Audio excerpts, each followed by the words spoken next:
তোমালোকৰ পৰীক্ষালৈ বাকি মাত্ৰ 2 মাহ। এই 2 মাহ চাওঁতে চাওঁতে গুচি যাব।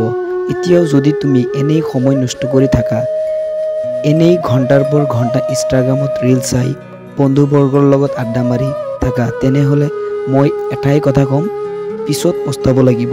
কোনদিনা পস্তাব লাগিব সেইটো জানানে নাই?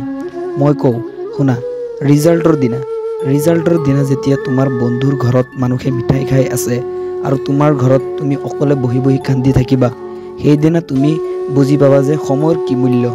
যদি তুমি পিছত পস্তাব নোখোজা, তেনেহ'লে আজিৰ পৰাই লাগি যোৱা পঢ়াত। এতিয়াও বহুত সময় আছে তোমাৰ হাতত। বহুত ষ্টুডেণ্টে শেষৰ 2 মাহ পঢ়ি বহুত ভাল ৰিজাল্ট কৰে, তেনেহ'লে তুমি কিয় নোৱাৰা? বেলেগে পাৰে, তেনেহ'লে তুমি কিয় নোৱাৰা? তুমিও পাৰিবা, কিন্তু অলপ পৰিশ্ৰম কৰিব লাগিব, অলপ কষ্ট কৰিব লাগিব। এই 2 মাহৰ বাবে তুমি গায়ব হৈ যোৱা।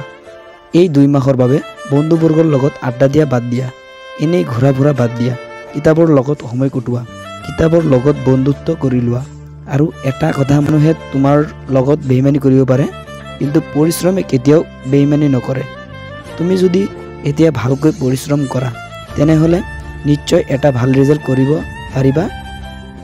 এইটো মই 100% গেৰাণ্টি দি ক'ব পাৰোঁ। আজিৰ পৰা অকলশৰীয়া হৈ যোৱা, ঘৰত অকলে থাকা আৰু পঢ়া শুনা কৰা। মই এইটো জানো যে তোমাৰ বহুত কষ্ট হ'ব, কিন্তু চেষ্টা কৰি চোৱা, চেষ্টাৰ অসাধ্য একো নাই। বন্ধুৱে তোমাক মাতিব আহিলে তুমি ক'বা, তই ক'ত যাবি যা, মই নাযাওঁ, মই পঢ়িম, মই এবাৰ ভাল ৰিজাল্ট কৰিম। মোৰ কথাখিনিয়ে যদি তোমাক অলপ হ'লেও উৎসাহিত কৰিছে, তেনেহ'লে কমেণ্টত লিখা I am topper।